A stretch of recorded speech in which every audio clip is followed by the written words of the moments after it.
जी नमस्कार। आज मैं आपको राम नरेश त्रिपाठी द्वारा रचित स्वदेश प्रेम पाठ का अर्थ बताऊंगी। तो सबसे पहले हम इसका संदर्भ लिखेंगे। प्रस्तुत पंक्तियां हमारी पाठ्य पुस्तक काव्यखंड के स्वप्न से नामक काव्य संग्रह स्वदेश प्रेम नामक पाठ से ली गई हैं। इसके कवि राम नरेश त्रिपाठी जी हैं। अब देखेंगे। अतुलनीय जिसके प्रताप का साक्षी है प्रत्यक्ष दिवाकर, घूम घूम कर देख चुका है जिनकी निर्मल कीर्ति निशाकर। देख चुके हैं जिसका वैभव ये नभ के अनंत तारागण, अगणित बार सुन चुका है नभ जिसका विजय घोष रण गर्जन। प्रसंग लिखेंगे। इन पंक्तियों में कवि ने देश के उत्तम चरित्र वाले उन पूर्वजों का यशोगान किया है जिनका यश के साक्ष्य आज भी उपलब्ध हैं। तो क्या कह रहे हैं? अतुलनीय जिसके प्रताप का साक्षी है प्रत्यक्ष दिखाकर। कवि कहता है कि हमें उन पूर्वजों का स्मरण करना चाहिए जिनके बेजोड़ प्रताप का साक्षी सूर्य आज भी दे रहा है।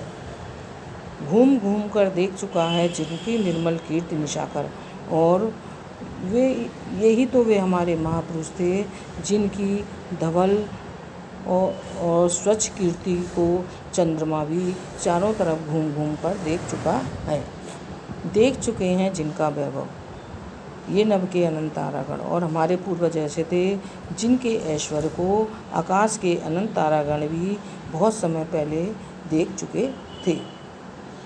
अगणित बार सुन चुका है नभ जिनका विजय घोष रण गर्जन। ऐसे थे हमारे पूर्वज जिनके विजय घोषों और युद्ध के गर्जनों को आकाश अनगिनत बार सुन चुका है। अर्थात हमारे जो पूर्वज थे उनका प्रताप, यश, वैभव, युद्ध कौशल और विजय घोष सब अद्भुत और अभूतपूर्व थे। फिर देखेंगे। शोभित है सर्वोच्च मुकुट से जिनके दिव्य देश का मस्तक। कवि कहता है कि ये भारत जो है हमारा चिरस्मरणीय पूर्वजों का देश है। इसका भाल हिमालय रूपी सर्वोच्च मुकुट से सुशोभित है। तो हमारे भारत देश का जो मस्तक है हिमालय रूपी सर्वोच्च मुकुट से सुशोभित है।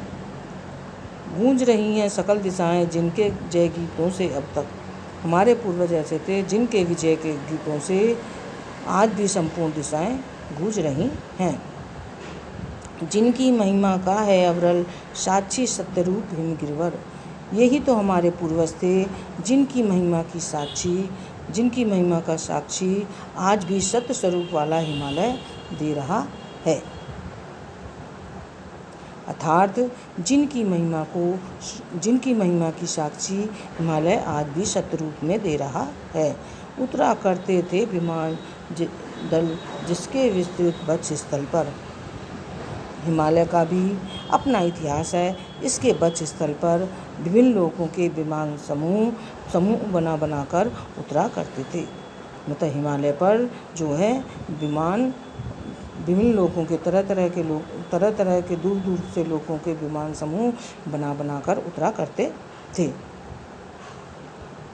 सागर निज छाती पर जिनके अगणित अर्णव पोत उठाकर। कवि कहता है हमारे पूर्वज ऐसे थे कि स्वयं समुद्र भी उनकी सेवा में तत्पर रहता था और अपनी छाती पर असंख्य जहाज़ों को उठाकर पहुंचाया करता था परमद्वीप भूमंडल के सकल तटों पर और प्रसन्न मन से पृथ्वी के समस्त तटों पर पहुंचाया करता था।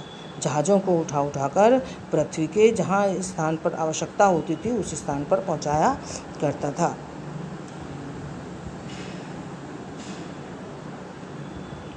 नदियां जिसकी यश धारा सी बहती हैं अब भी निशिवासर। इस देश में रात दिन निशिवासर माने रात दिन बहती हुई नदियां इसकी यश की धारा के समान हैं। ढूंढो इनके चरण चिन्ह भी पाओगे तुम इनके तट पर।